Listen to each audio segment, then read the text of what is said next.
Tout commença par une plaisanterie de milliardaire et s'acheva par une promesse d'une valeur de 100 millions d'euros.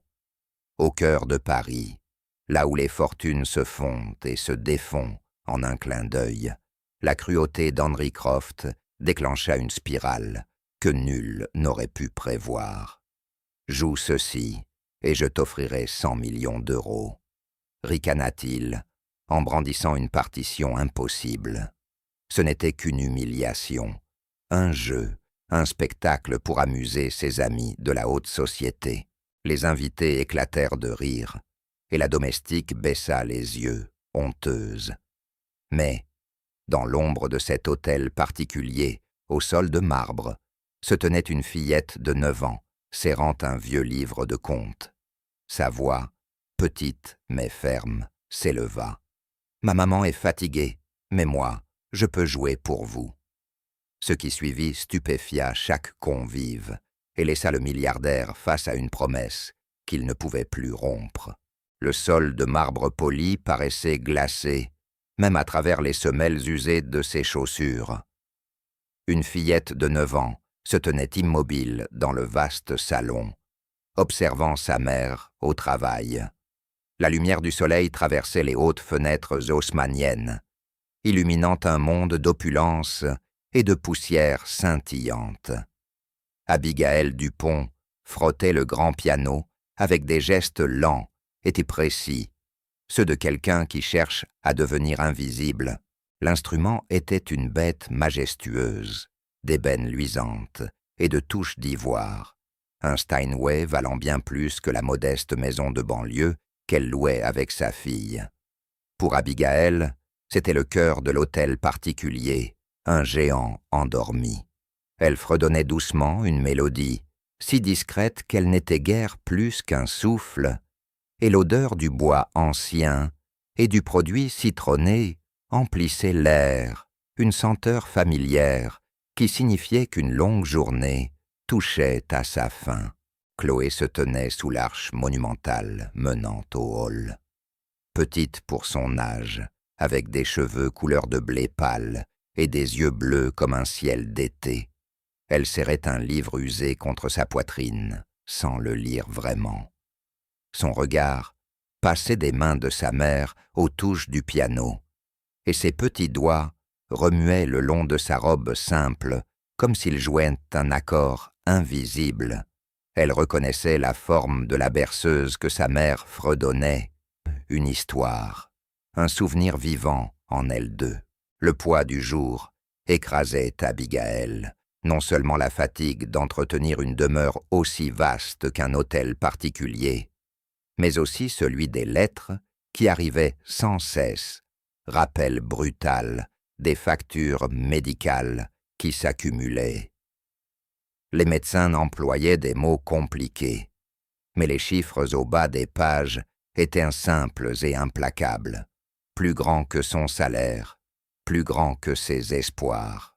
Pourtant, lorsqu'elle posait les yeux sur le visage vif et curieux de Chloé, l'espérance revenait. Pour sa fille, elle endurerait tout, frotter n'importe quel sol, polir n'importe quelle surface, se rendre invisible dans n'importe quelle pièce. La porte d'entrée s'ouvrit avec un déclic lourd, et le rythme calme de l'après-midi fut brisé.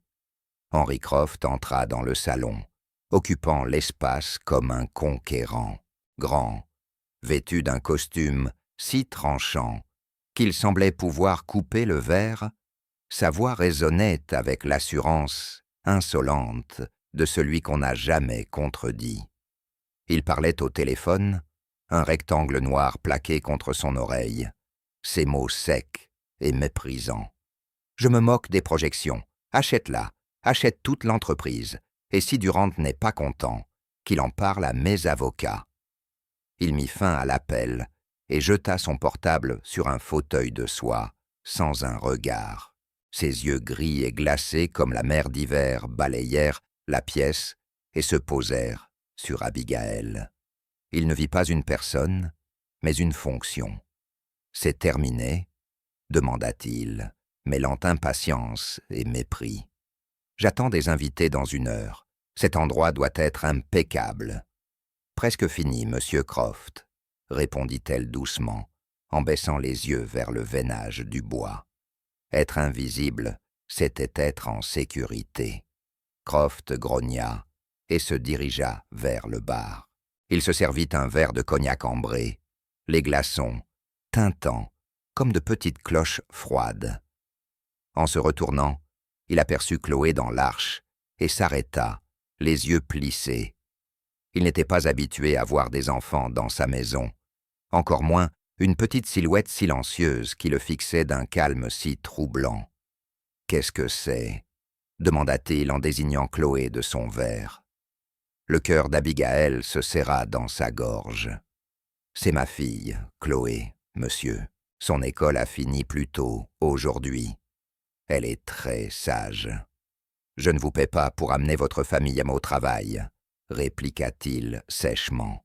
« Je sais, monsieur, cela ne se reproduira pas, » murmura-t-elle, le visage brûlant de honte, souhaitant que le sol s'ouvre pour les engloutir toutes les deux. Croft but une gorgée lente, ses yeux allant de Chloé à Abigaël, puis au piano qu'elle astiquait. Une lueur de cruauté amusée passa dans son regard. Il voyait ses vêtements usés, la trace de cire sur sa joue, l'épuisement dans sa posture, et surtout ce désir discret mais tenace qu'elle portait au piano, désir qu'il jugeait pathétique. Ses invités commencèrent à arriver par petits groupes, des hommes en costumes coûteux, des femmes en robes élégantes, leurs rires aigus résonnant dans le vaste salon. Ils parlaient de marchés financiers, de vacances exotiques, de dîners caritatifs où l'on donnait une fraction de sa fortune pour une déduction fiscale et une photo mondaine. Croft savourait d'être le centre de cet univers. Il se resservit un verre et se plaça près du piano, aimant se tenir comme un soleil, autour duquel gravitaient des planètes mineures. Son regard tomba de nouveau sur Abigaël, qui tentait de s'éclipser sans bruit. Une idée, laide et divertissante, prit forme dans son esprit. « Mes amis » lança-t-il d'une voix qui fit taire la salle. « Un instant, je vous prie. » Tous les regards convergèrent vers lui, intrigués. Il tendit un doigt théâtral vers la domestique. Notre aide si dévouée semble avoir une véritable passion pour les belles choses. Son sourire cruel ne montait pas jusqu'aux yeux. Elle n'a cessé de contempler mon piano cet après-midi. Je crois que nous tenons un talent caché. Quelques rires étouffés fusèrent. Abigaël se figea, sa main suspendue au-dessus des touches. Elle sentait des dizaines d'yeux la dépouiller de son invisibilité, et elle percevait Chloé qui se recroquevillait dans l'ombre de l'arche.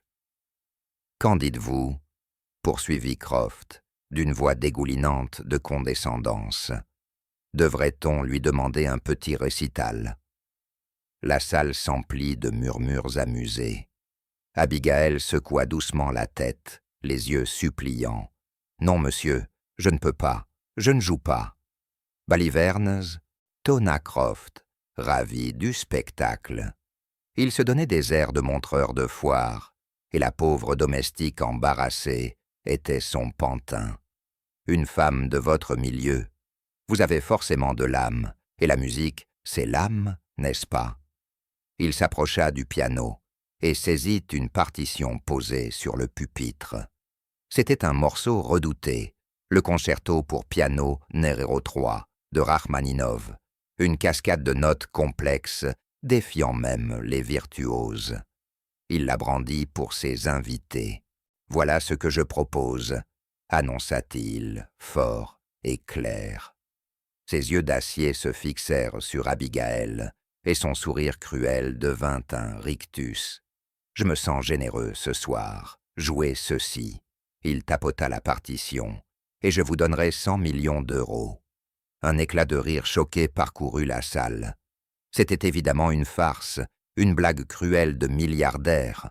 La somme, absurde et irréaliste, ne servait qu'à montrer l'abîme infranchissable entre son monde et celui d'Abigaël. Elle était la chute de la plaisanterie. Son visage brûlait d'une humiliation si violente qu'elle en paraissait physique. Elle entendait les ricanements, voyait les regards, à la fois amusés et apitoyés des convives. Clouée sous le projecteur de sa moquerie, dépouillée de toute dignité, elle ne pouvait ni parler, ni respirer, seulement secouer la tête, les larmes aux yeux. Et soudain, une petite voix claire trancha le vacarme. « Ma maman est fatiguée. » Tous les regards se tournèrent. Chloé sortit de l'ombre de l'arche, le visage grave, les yeux bleus fixés sur Henry Croft. Sans peur, avec une résolution calme et implacable, elle traversa le marbre en silence, ses petits pas résonnant dans l'étonnement général. Elle s'arrêta auprès de sa mère et prit sa main tremblante. Puis elle leva les yeux vers l'homme qui pouvait acheter et vendre des pays entiers, et dit d'une voix limpide « Mais moi, je peux jouer pour vous. » Le silence qui suivit fut lourd et absolu. Les invités, qui riaient quelques secondes plus tôt, fixaient à présent la scène, partageaient entre stupeur et confusion. Les regards passèrent de la petite fille déterminée à la domestique mortifiée, puis à Henry Croft, qui pour la première fois de la soirée semblait à court de mots. Il se ressaisit vite et laissa échapper un rire sec. « Eh bien, qu'avons-nous là ?» La petite souris sait rugir. Il balaya la salle du regard, invitant ses amis à partager cette situation encore plus absurde. « Cela devient de mieux en mieux, » ajouta-t-il. L'un de ses invités, le visage rouge et la voix tonitruante, lança en riant « Attention, Henri, la petite pourrait bien empocher ton argent. » La salle éclata d'un autre rire, cette fois dirigé vers l'enfant. Un rire mêlé d'étonnement devant son audace, comme si un chaton tentait de bondir sur un lion. Attendrissant, mais insignifiant. Abigaël serra la main de Chloé, tentant de la retenir. « Non, Chloé, allons-nous-en, s'il te plaît, c'est un cauchemar, » murmura-t-elle d'une voix brisée. Mais Chloé ne bougea pas, retira doucement sa main et leva les yeux vers Croft. « C'est une vraie promesse ? Si je joue la musique, vous donnerez l'argent à ma maman ?»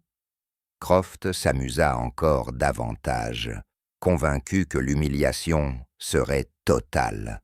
Il imaginait déjà l'enfant pianoter quelques notes ridicules, se couvrir de honte, puis repartir avec un simple billet de 100 €.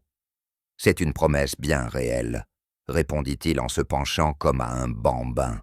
« Si tu joues ce morceau, » dit-il en désignant encore la partition de Rachmaninov, « ta mère n'aura plus jamais à frotter un seul sol. Mais sais-tu seulement lire la musique, petite ?» Chloé ne répondit pas. Elle s'avança vers l'imposante banquette du piano, grimpa dessus avec effort, ses jambes pendant loin au-dessus des pédales, ressemblant à une poupée posée sur un meuble de géant. La taille de l'instrument l'écrasait, rendant la scène encore plus pathétique aux yeux des convives. Elle fixa la partition, fronça les sourcils devant la forêt de notes, puis leva les yeux et croisa ceux de sa mère, lui adressant un léger signe de tête rassurant. Ce geste d'amour et de confiance fit battre douloureusement le cœur d'Abigaël. Depuis l'âge de 4 ans, Abigaël lui avait appris sur leur vieux piano droit désaccordé. C'était leur moment, à elle, le seul refuge que ni les dettes ni l'épuisement n'avaient pu briser. Chloé avait un don. Elle pouvait reprendre n'importe quelle mélodie entendue et la rejouer avec une clarté stupéfiante. Mais Rachmaninov, c'était un Everest musical, tout simplement impossible. Pourtant, Chloé posa ses mains sur les touches, inspira profondément et, dans le silence absolu, se prépara.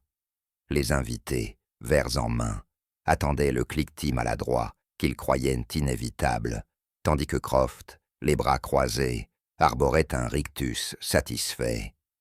Puis la musique commença. Pas une fausse note, pas un plank enfantin. Les premiers accords jaillirent avec une puissance et une précision stupéfiantes. C'était l'ouverture du concerto, réputé pour sa difficulté, nécessitant une force et une envergure que ses petites mains n'auraient jamais dû posséder. Pourtant, elle les joua parfaitement, non seulement avec exactitude technique, mais chargée d'une profonde mélancolie. Le son, ample, emplit la salle, réduisant au silence les derniers ricanements. Le sourire de Croft s'effaça, ses bras se décrispèrent, et il fit un pas en avant, incrédule. La mélodie se déploya, une tapisserie sonore complexe que Chloé tissait avec grâce. Ses doigts dansaient avec une vitesse maîtrisée. Son corps oscillait avec l'assurance d'un maestro, et elle ne jouait pas seulement les notes, elle leur donnait vie. La musique vibrait d'une douleur immense et d'un désir ardent, si intense qu'il semblait impensable qu'il provienne d'une enfant de 9 ans. L'atmosphère de la salle s'en trouva transformée. L'amusement sur les visages des invités céda la place à la stupeur, puis à un silence révérencieux. Une femme en robe émeraude fit lentement descendre sa flûte de champagne, la bouche entr'ouverte. Un homme, mécène bien connu de l'orchestre symphonique de la ville, se pencha en avant, les yeux fixés sur les mains de Chloé, l'expression empreinte d'un étonnement total. Des larmes jaillirent des yeux d'Abigaël. Ce n'était plus de l'humiliation, mais un mélange de fierté, d'amour et d'une peur tremblante. Elle ne comprenait pas ce qu'elle voyait. Ce n'était pas un simple don, c'était tout autre chose. Les mélodies simples qu'elle jouait sur leur vieux piano droit semblaient des gribouillages d'enfants, comparés à ce chef-d'œuvre magnifique et déchirant. La musique enflait, atteignant un crescendo tonitruant qui faisait vibrer le marbre du sol. Le petit corps de Chloé devenait un tourbillon de mouvements, toute son attention absorbée. Elle avait oublié la pièce, les convives, le milliardaire cruel. Elle n'était plus qu'avec la musique, perdue dans un monde qu'elle seule comprenait. Les notes parlaient de lutte, de douleur, d'un espoir défiant qui refusait de s'éteindre, le son d'une âme mise à nu. Puis, peu à peu, le jeu s'adoucit. La musique se retira comme une vague qui se retire de la plage, laissant une paix douce amère. La dernière note suspendue brillait comme si elle contenait toute la douleur et toute la beauté du monde. Le silence retomba. Les mains de Chloé reposaient sur les touches. Elle inspira profondément et leva enfin les yeux. Un long moment, personne ne bougea, ni ne parla. L'enchantement était trop puissant pour être rompu. Les invités restaient pétrifiés, le visage marqué par une émotion dépassant de loin la simple surprise. Ils étaient venus pour des cocktails et des bavardages mondains, et ils venaient d'assister à un miracle. C'est le mécène qui brisa le silence. Il se mit à applaudir, non pas l'applaudissement poli des riches, mais une ovation puissante et éclatante. En une seconde, toute la salle se joignit à lui. Le grand salon fut empli de tonnerres d'applaudissements et de cris de bravo. Une femme pleurait ouvertement, une autre secouait la tête en murmurant « Impossible, tout simplement impossible ». Abigaël se précipita vers le piano, s'agenouilla près du banc et enlaça sa fille. « Oh, Chloé !» sanglota-t-elle en enfouissant son visage dans ses cheveux soyeux. « Comment as-tu fait ça? Comment ?» La fillette la serra fort, en retour. « Je t'avais dit que je savais jouer, maman. » Henry Croft, lui, restait cloué sur place, le visage blême. Son assurance arrogante s'était volatilisée, remplacée par un masque de choc, de confusion et d'une compréhension naissante et terrifiante. La plaisanterie cruelle qu'il avait orchestrée pour son propre divertissement venait de se retourner contre lui de la manière la plus spectaculaire imaginable. Il avait fait une promesse devant 2 douzaines des personnes les plus influentes de Paris, une promesse de 100 millions d'euros, et une fillette de 9 ans en robe usée venait de relever le défi.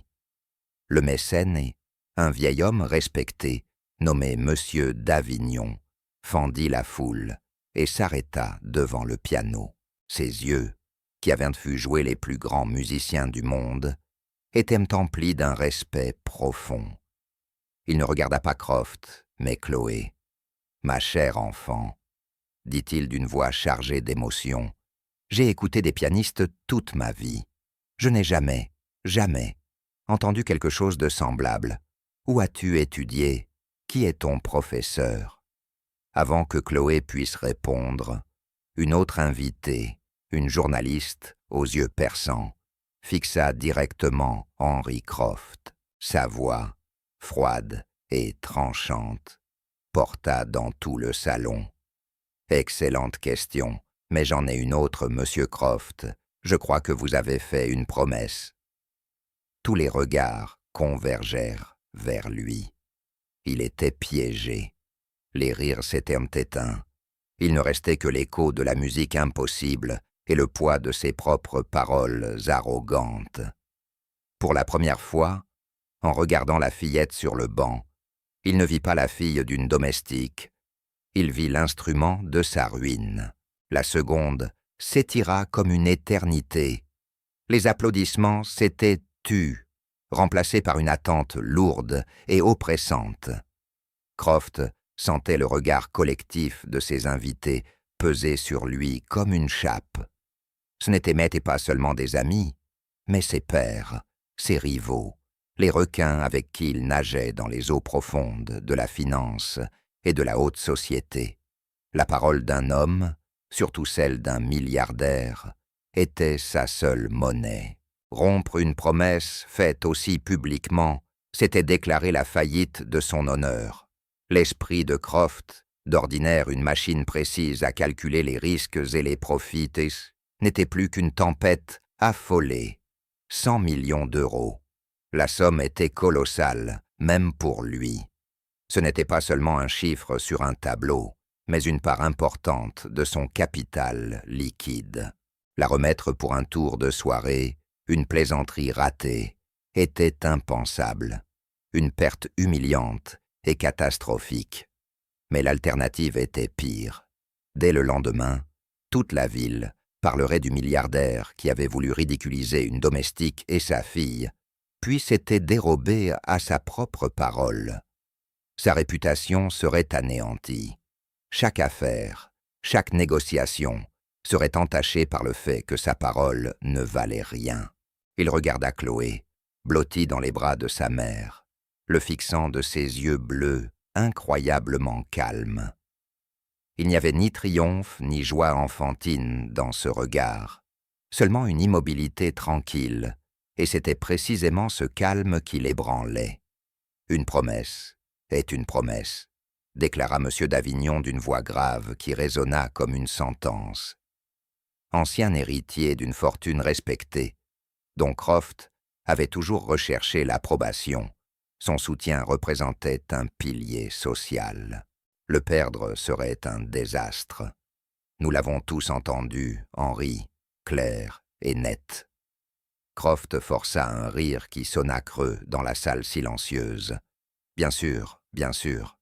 Une plaisanterie, certes, mais une promesse quand même. Il tenta de reprendre le contrôle, de transformer ce piège en un geste de générosité théâtrale. La petite prodige a bien mérité sa récompense. Il s'avança vers Abigail et Chloé, sortit un carnet de chèques élégants et un stylo doré de la poche de sa veste. Le geste était pure mise en scène. Il voulait que tous le voient honorer sa parole. Mais en cliquant le stylo, il s'interrompit. Un soupçon, une échappatoire possible, lui traversa l'esprit. Cependant, dit-il, la voix regagnant son autorité habituelle, la situation est plutôt inhabituelle. Personne, Et j'insiste, personne ne peut jouer Rachmaninov de cette façon, sans des années, des décennies de formation au plus haut niveau. Certainement pas une fillette de 9 ans.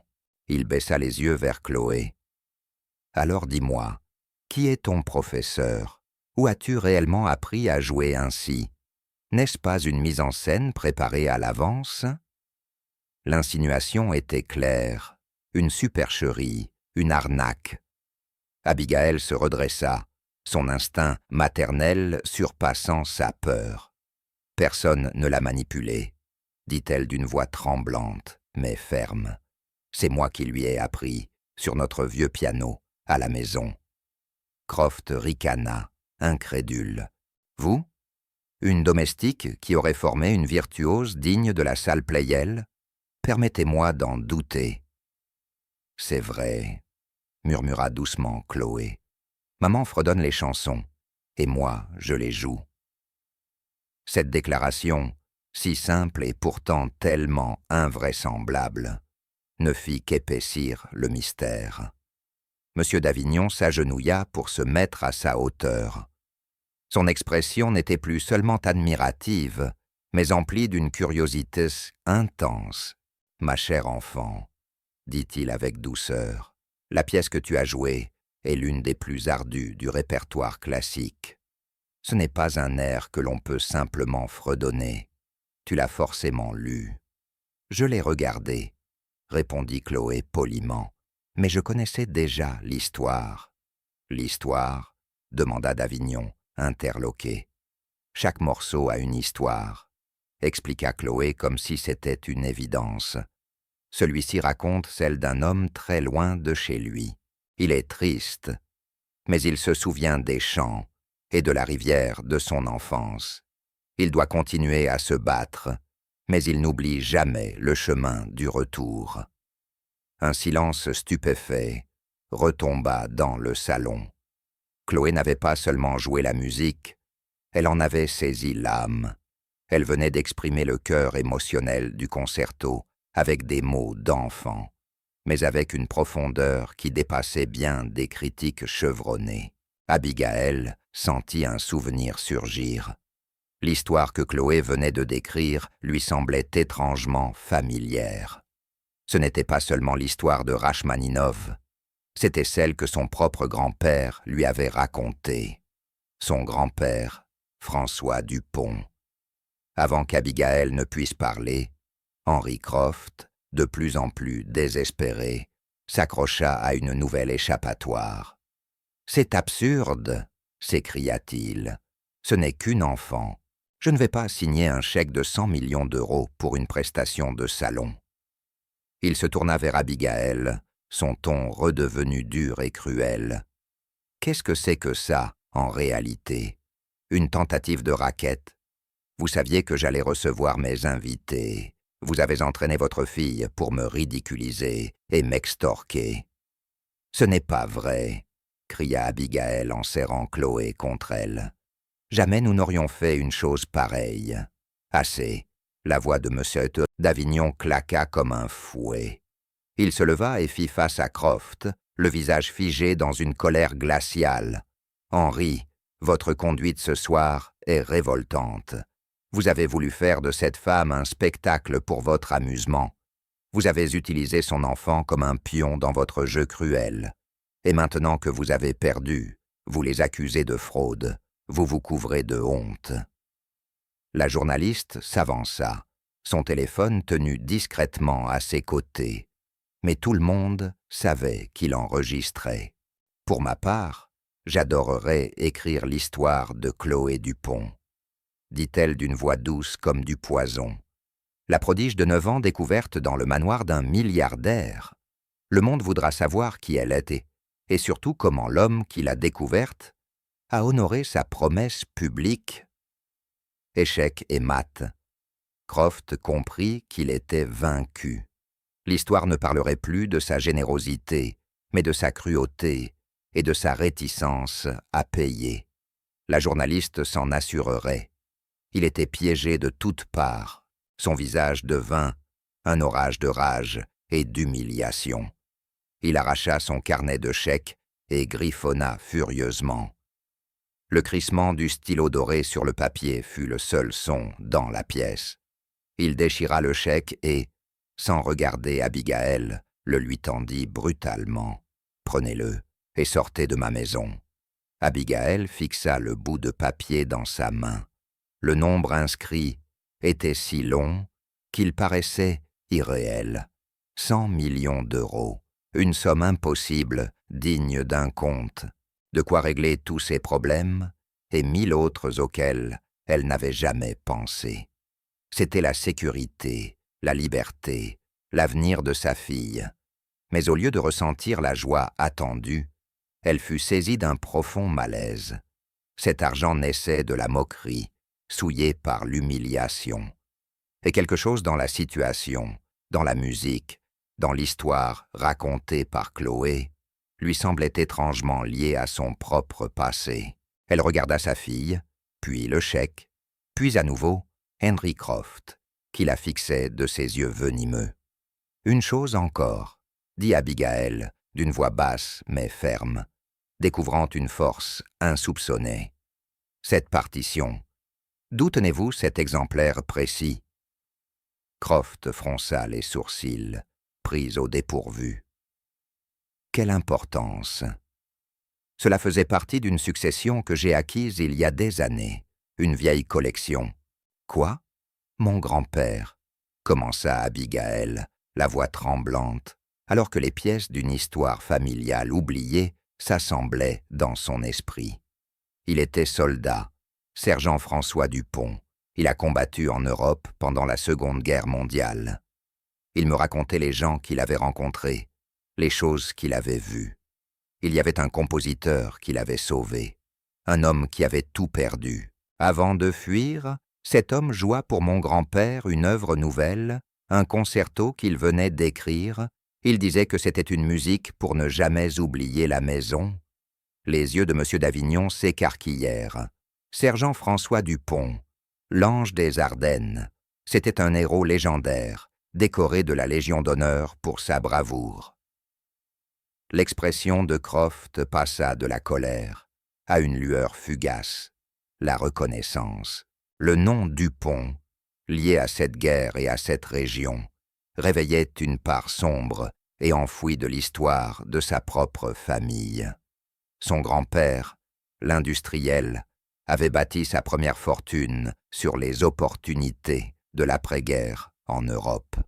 Mon grand-père a fredonné cette terre jusqu'à la fin de sa vie, poursuivit Abigaël, la voix plus assurée. Ma mère me l'a fredonné, et je l'ai fredonné à Chloé. C'est la chanson de notre famille. Elle planta ses yeux dans ceux de Croft. Ce compositeur n'a jamais quitté le pays. Lui et sa musique furent considérés comme perdus à jamais. Cette partition n'est pas qu'un vieux papier, monsieur Croft. C'est l'âme d'un homme et la mémoire de mon grand-père.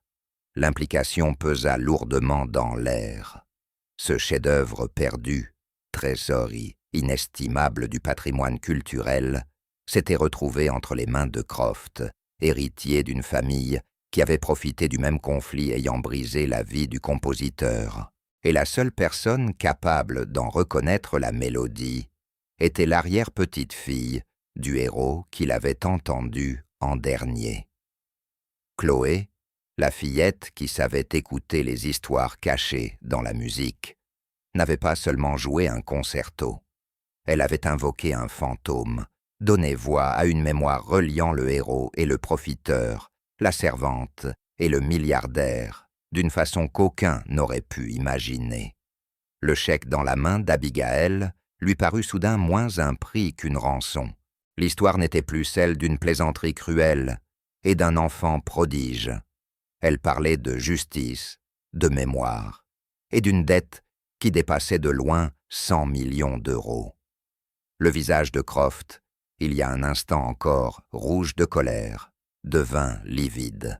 Le nom de François Dupont et la mention de l'ange des Ardennes avaient en frappé une corde profonde en lui, une note dissonante et honteuse dans l'histoire jalousement gardée de sa famille. Son grand-père, Alistair Croft, était célébré comme un grand industriel, un homme salué pour son génie des affaires dans la reconstruction d'après-guerre. L'histoire officielle parlait d'investissements brillants et d'acquisitions habiles, mais d'autres récits, des chuchotements jamais dits à voix haute, évoquaient l'opportunisme, l'acquisition d'œuvres d'art, de biens et d'entreprises appartenant à des propriétaires déplacés ou décédés, pour une bouchée de pain, du sauvetage, comme son grand-père l'appelait délicatement. Croft fixait la partition encore posée sur le piano. Elle n'était plus un accessoire, une plaisanterie cruelle.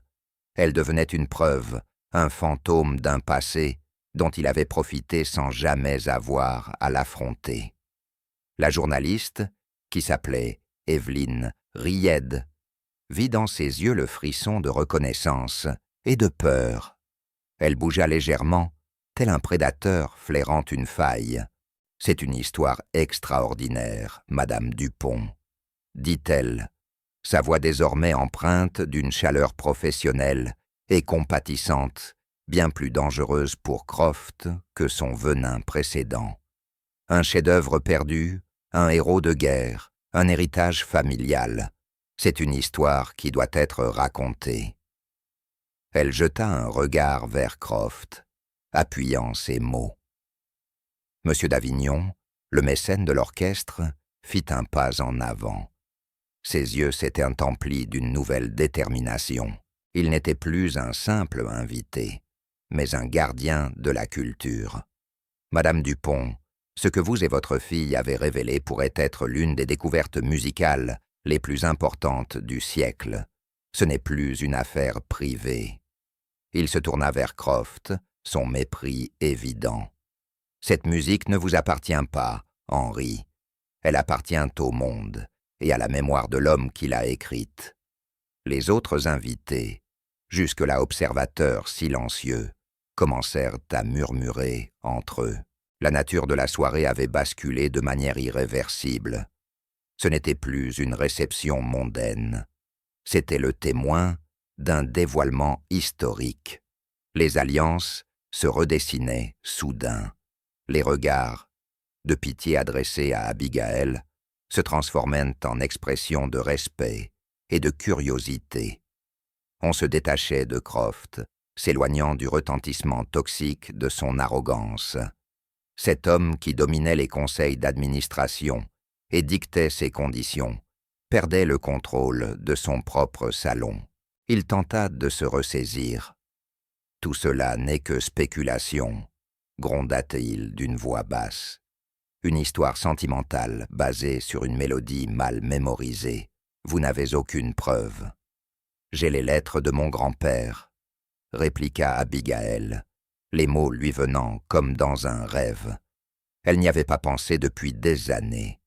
Elle dormait dans une boîte poussiéreuse au fond de son armoire, nouée d'un ruban passé. Il écrivait tout à ma grand-mère, les chants des soldats, les villages, et ce pianiste triste et silencieux qui jouait dans une église bombardée. Sa voix se raffermit à chaque mot. Il parlait d'une mélodie qui ressemblait à une prière pour le retour. Le chèque de 100 millions d'euros lui parut soudain lourd et indécent dans sa main. Cet argent n'était pas une récompense, mais un prix, le prix de son silence, la valeur que Croft accordait à l'effacement de cette histoire dérangeante. Il ne le lui avait pas donné pour tenir sa promesse, mais pour acheter son obéissance, avec une clarté à la fois terrifiante et libératrice. Abigail s'avança et posa le chèque sur le couvercle poli du grand piano. Le petit rectangle de papier paraissait minuscule et dérisoire sur le vaste bois sombre. « Nous ne voulons pas de votre argent, monsieur Croft, » dit-elle d'une voix qui résonna avec une nouvelle autorité. « Nous voulons la musique. » Chloé, toujours serrant la main de sa mère, leva les yeux vers Croft et dit « Ce n'est pas votre histoire à garder. » La vérité simple et profonde de l'enfant suspendit l'air. Croft resta interdit. Il avait attendu la cupidité, des larmes de gratitude, une sortie rapide et discrète. Il n'avait pas prévu cela. Il n'avait pas prévu la dignité. Refuser 100 millions dépassait tellement sa vision du monde qu'il ne pouvait l'intégrer. Pour lui, tout et chacun avait un prix. Monsieur d'Avignon posa une main bienveillante sur l'épaule d'Abigaël. « Madame Dupont, vous faites ce qu'il faut. Ne craignez rien. Vous et votre fille ne serez pas seuls. » Il sortit une carte de visite. « J'ai des contacts aux archives nationales, dans les plus grands conservatoires du monde. Nous authentifierons ce manuscrit, nous retrouverons l'histoire du compositeur et nous veillerons à ce que l'héritage de votre grand-père et celui de l'homme qu'il a tenté de sauver soit honoré. » Evelyn Reed s'avança également. « Et je veillerai à ce que le monde entier regarde, » dit-elle en tendant sa carte à Abigaël. « Il ne peut plus vous intimider. L'histoire le dépasse déjà. » La fête était finie. Les invités commencèrent à partir, non pas avec les adieux bruyants d'une soirée mondaine, mais avec de sobres hochements de tête adressés à Abigaël. Ils évitèrent de croiser le regard d'Henry Croft, resté isolé au centre de son salon opulent. Un roi qui venait de perdre son royaume. Entouré de richesses, il n'avait jamais paru aussi pauvre. Alors qu'Abigaël et Chloé s'apprêtaient à partir, un domestique, le majordome qui travaillait pour Croft depuis 20 ans, s'approcha discrètement.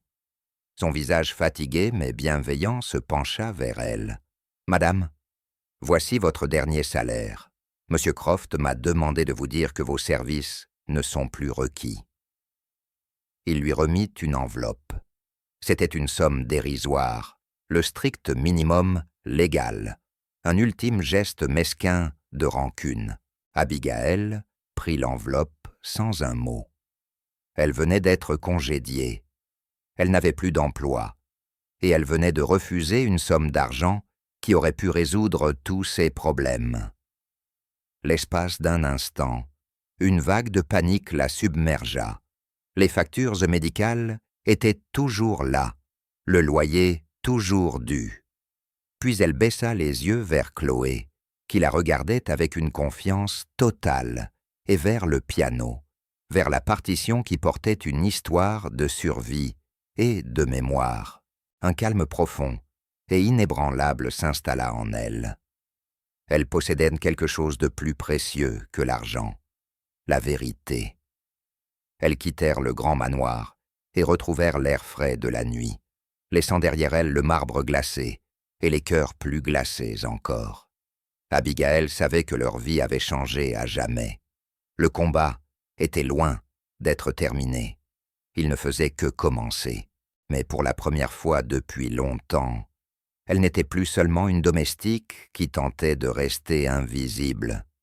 Elle était la petite-fille du sergent François Dupont, et elle avait une histoire à raconter. Les jours qui suivirent furent un tourbillon. Le petit monde qu'Abigaël et Chloé connaissaient, une vie discrète rythmée par les horaires de travail et l'angoisse des factures, disparut. Il fut remplacé par une nouvelle réalité faite d'appels téléphoniques, de réunions et de la prise de conscience progressive qu'elle se trouvait au centre d'une tempête. L'article d'Evelyn Reed en fut le premier coup de tonnerre. Il parut en une d'un grand média en ligne, sous un titre à la fois sensationnel et parfaitement exact. Le milliardaire, la domestique et le chef-d'œuvre perdu. Le récit était un modèle de journalisme narratif. Il commençait par l'image de Chloé, 9 ans, posant ses petites mains sur les touches d'un piano à queue, et déroulait l'histoire d'une plaisanterie cruelle, devenue par accident une découverte historique.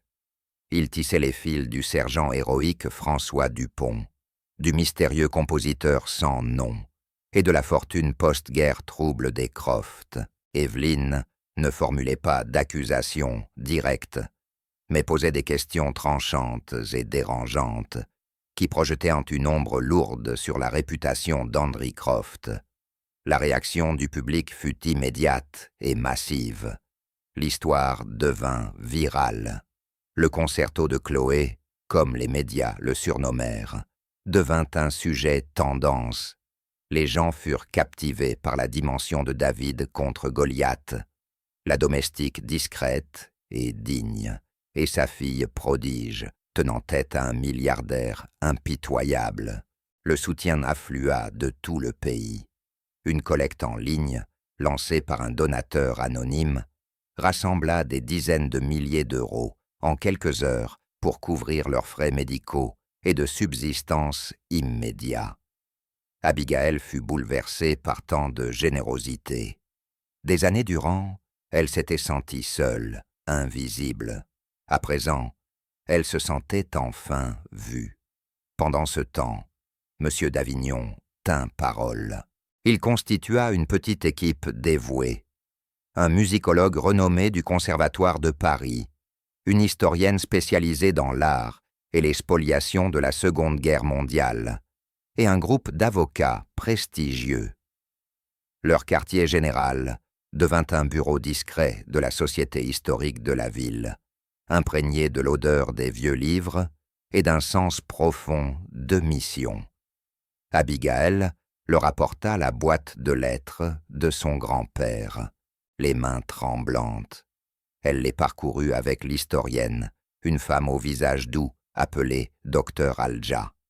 La voix de François Dupont surgit du passé, celle d'un jeune homme écrivant à sa femme depuis un monde de chaos indicible. Il racontait le froid, la peur et les petits moments d'humanité qui le maintenaient en vie.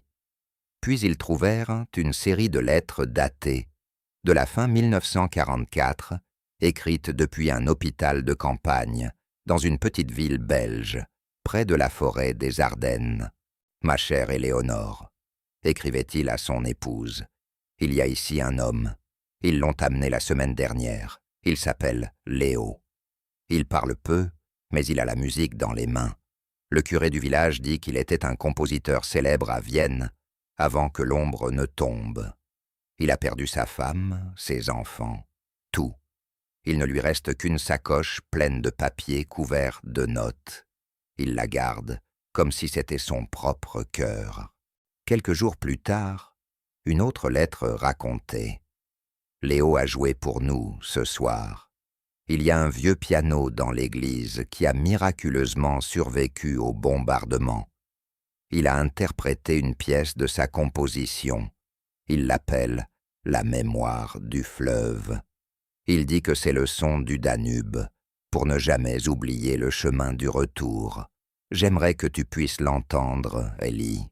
C'est la chose la plus triste et la plus belle que j'ai jamais entendue. Cela ressembla de l'espérance au cœur brisé. La dernière lettre mentionnant Léo était courte et sombre.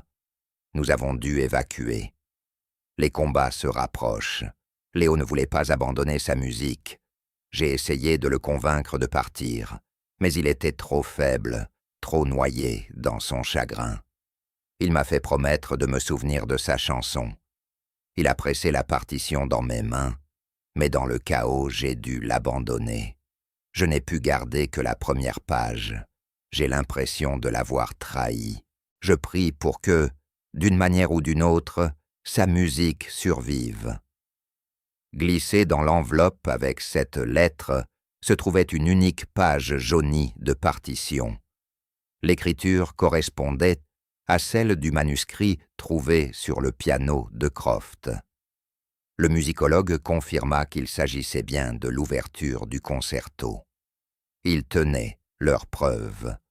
Le compositeur avait un nom, Léo Richter, autrefois célébré à Vienne, dont l'œuvre avait été considérée comme perdue à jamais durant la guerre. La nouvelle de la découverte et de l'authentification du concerto fit l'effet d'une déflagration dans le monde de la musique classique. C'était, comme l'avait prédit M. d'Avignon, la trouvaille d'une vie.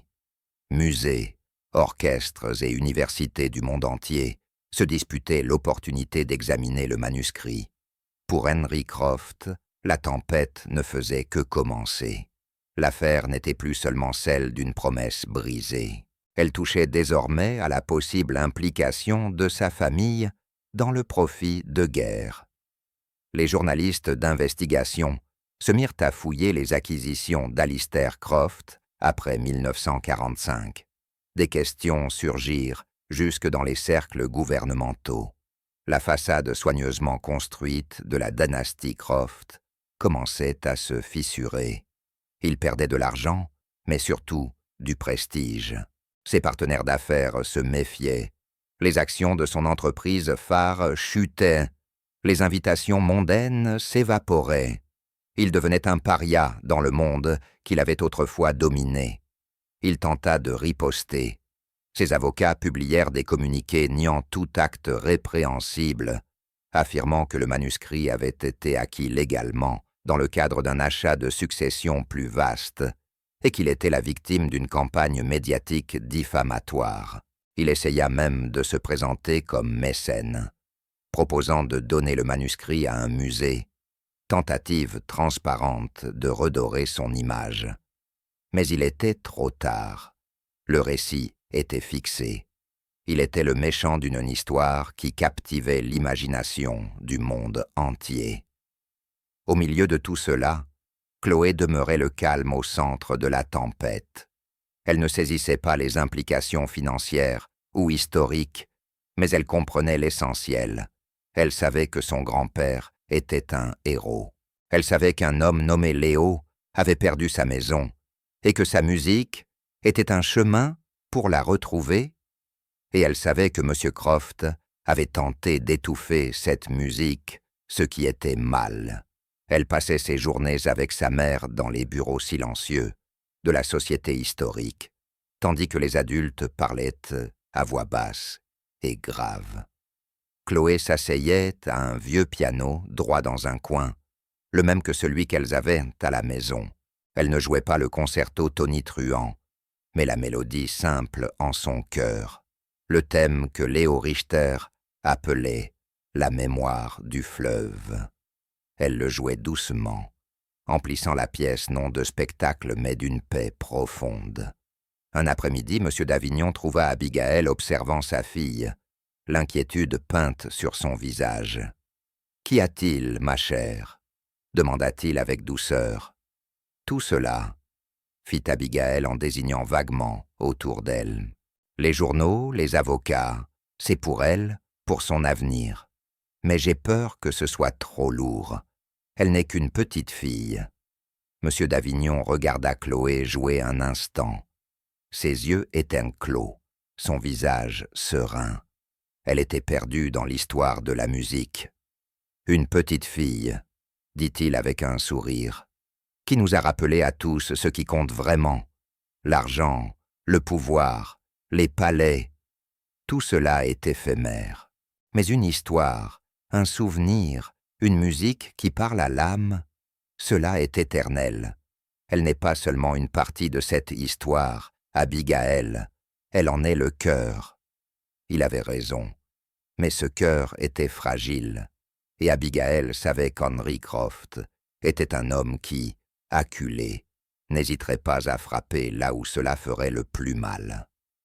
La bataille juridique pour la partition allait commencer, et elle craignait que le désespoir de Croft ne le rende plus dangereux que jamais.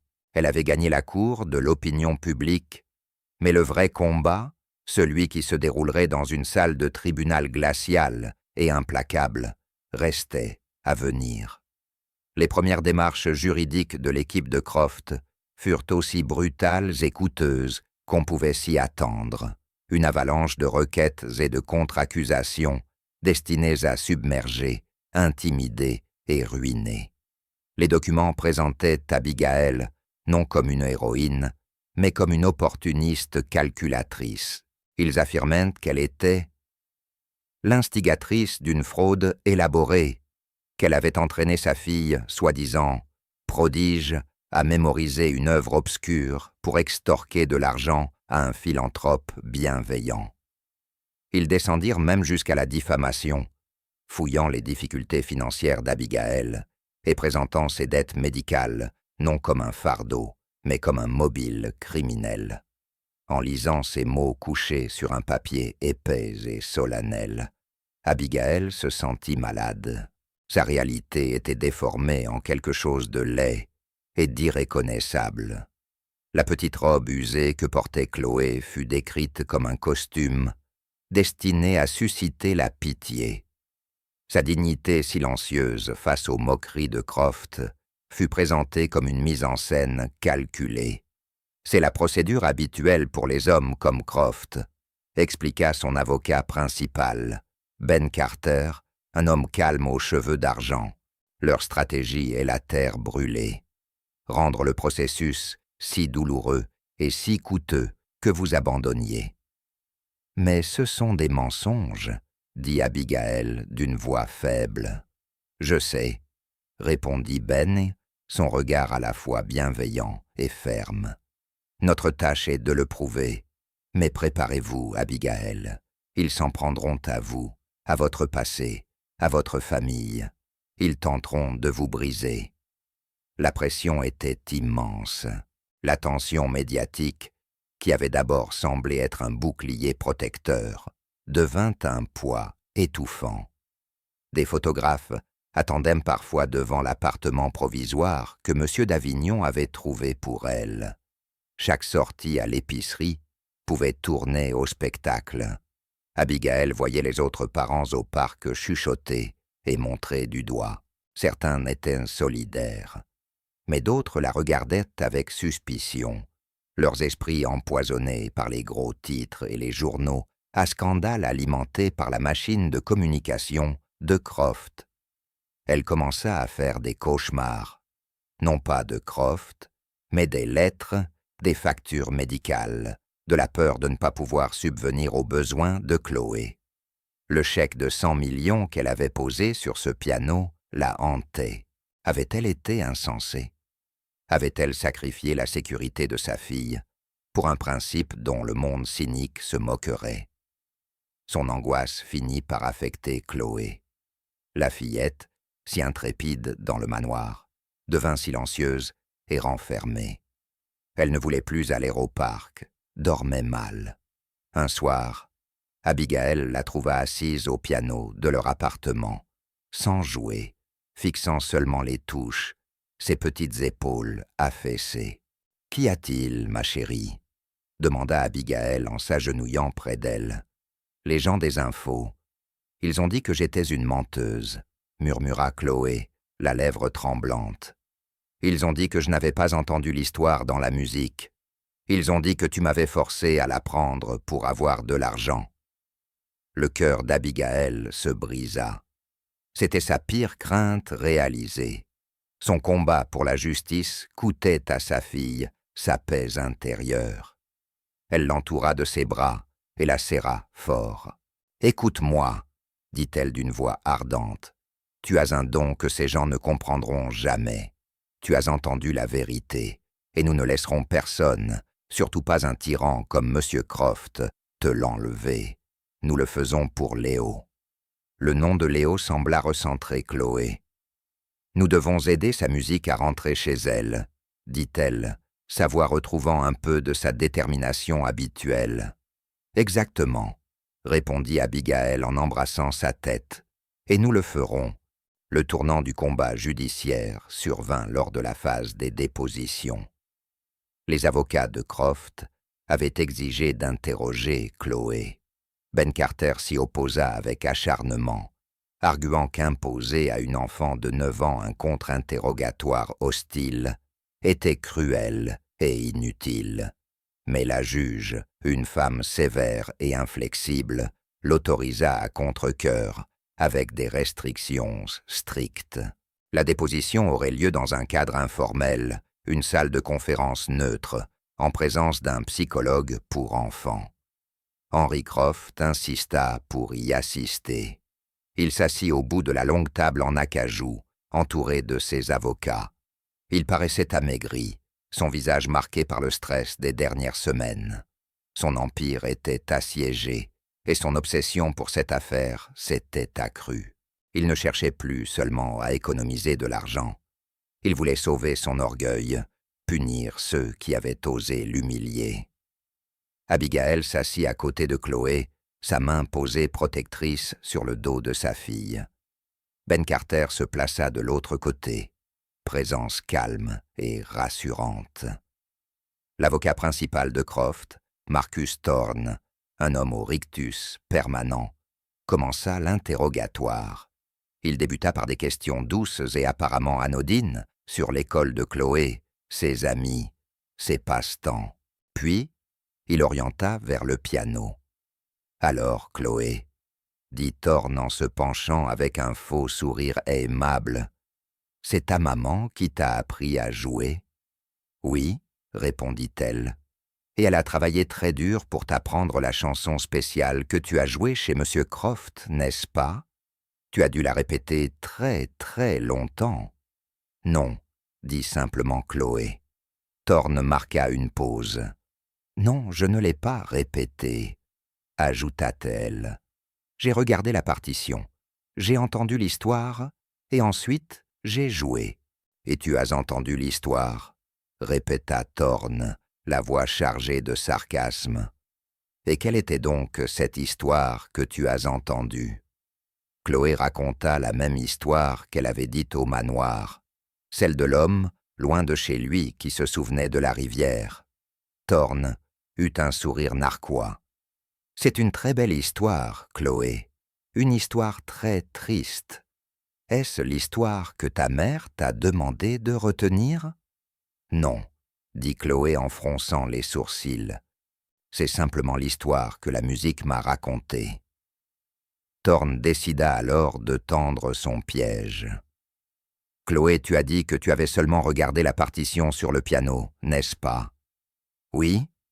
Et tu ne l'avais jamais vue avant cette nuit-là. »« Jamais. » Thorne sortit un dossier et en tira une autre partition, une œuvre complexe et dissonante, d'un compositeur avant-gardiste contemporain, un chaos volontaire de notes, sans mélodie traditionnelle. Il la posa devant Chloé. « Peux-tu jouer ça pour nous, Chloé? Peux-tu nous dire l'histoire dans cette musique ?» Ben Carter se leva aussitôt. « Objection, c'est un numéro ridicule, elle n'est pas un jukebox. » Mais avant que le psychologue ne puisse intervenir, Chloé fixait déjà la partition.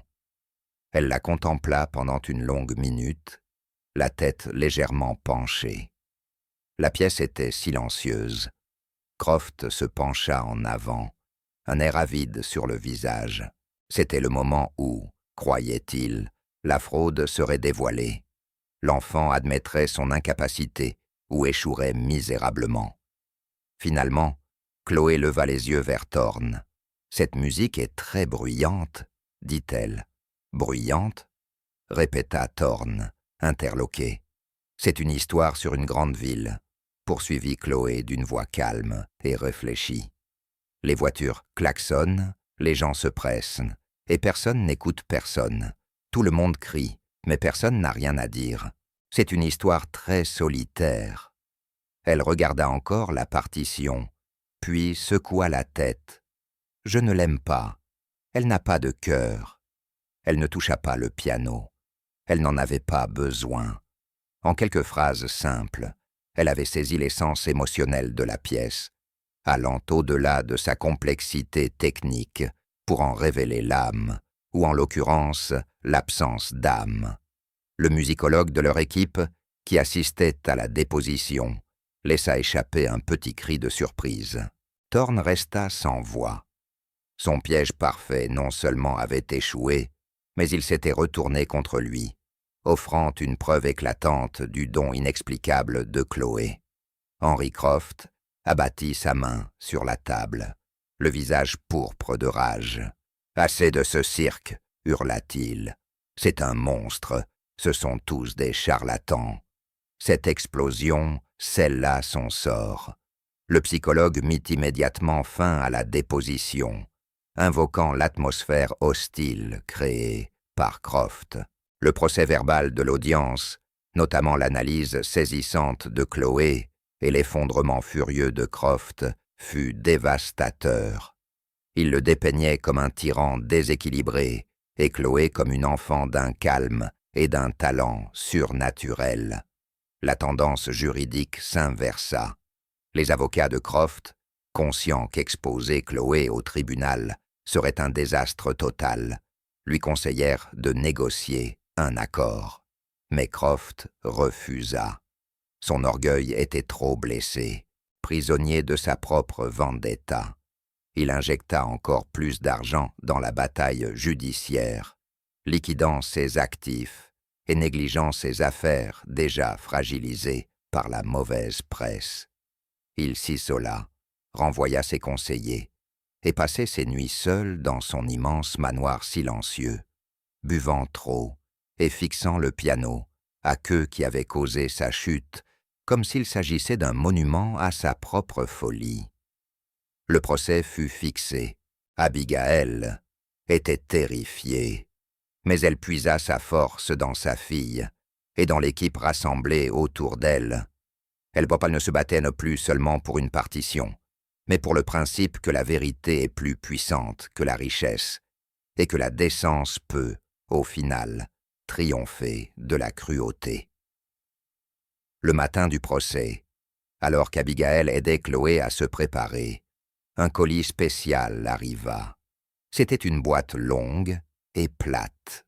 À l'intérieur, enveloppée de papier de soie, se trouvait une robe bleue simple mais magnifiquement confectionnée, exactement à la taille de Chloé. La carte jointe ne portait pas de nom, seulement un message dactylographié. « Le monde écoute. Faites-leur entendre la musique. » Abigail sut que cela venait de l'un de leurs innombrables soutiens anonymes. Tandis qu'elle aidait sa fille à enfiler la robe, elle ressentit un élan de gratitude qui chassa sa peur. Elle n'était pas seule. Elles entrèrent dans le tribunal, traversant la foule de journalistes et de caméras, les mains serrées l'une dans l'autre. Elles étaient David entrant dans la fosse aux lions. Mais elles n'avaient pas peur. Elles avaient leur histoire, elles avaient leur vérité, et elles avaient une chanson qui avait attendu plus d'un demi-siècle pour enfin être entendue.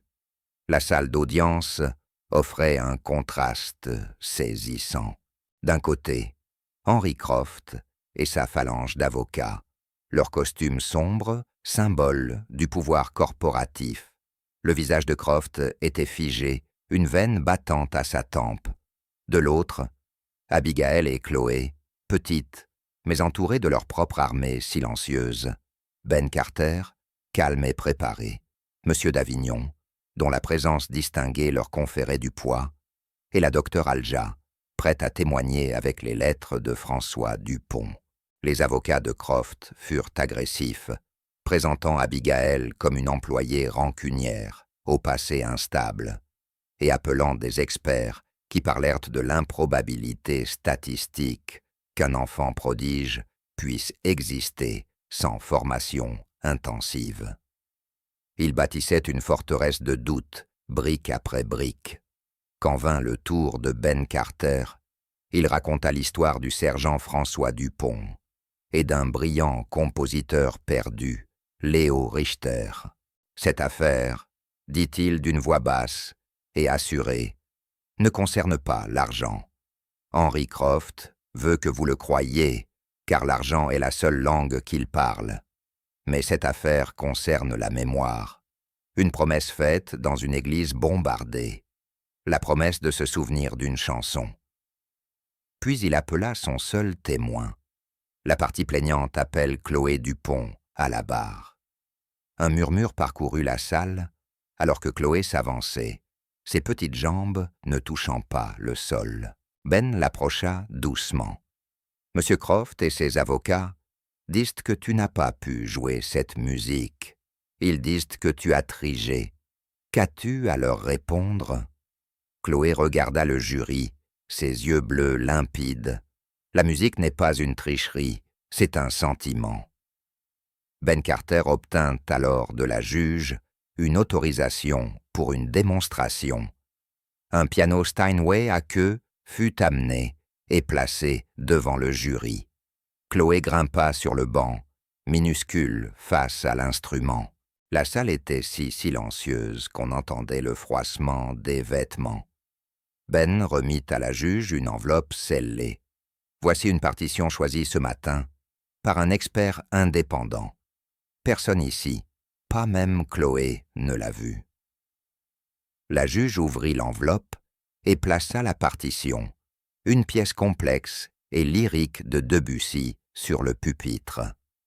Chloé l'examina longuement, puis posa ses mains sur le clavier. La musique emplit la salle, non de passion tonitruante, mais d'une beauté vaporeuse et onirique. Œuvre différente, âme différente, et pourtant Chloé la jouait avec la même compréhension intuitive impossible. Les jurés, fascinés, mêlaient émerveillement et incrédulité. Quand la dernière note délicate s'éteignit, un silence profond s'installa, rompu par un sanglot échappé d'une jurée au premier rang. La démonstration avait balayé la forteresse du doute par une vérité simple et indéniable. Le jury délibéra moins de 20 minutes et rendit un verdict unanime en faveur d'Abigaël Dupont, confirmant sa légitimité sur l'héritage du manuscrit. La juge déclara la mémoire du fleuve trésor culturel inestimable et ordonna qu'il soit placé dans une fondation publique, avec Abigaël et M. d'Avignon nommés à son conseil. Henry Croft resta immobile, fixant le petit banc de piano vide. Il avait tout misé contre une fillette de 9 ans, et elle l'avait vaincu avec une chanson. 2 ans plus tard, les lumières du La Salle Pleyel brillaient. À l'intérieur, une salle comble bourdonnait d'impatience pour la première mondiale du concerto pour piano numéro 1 de Léo Richter, La mémoire du fleuve.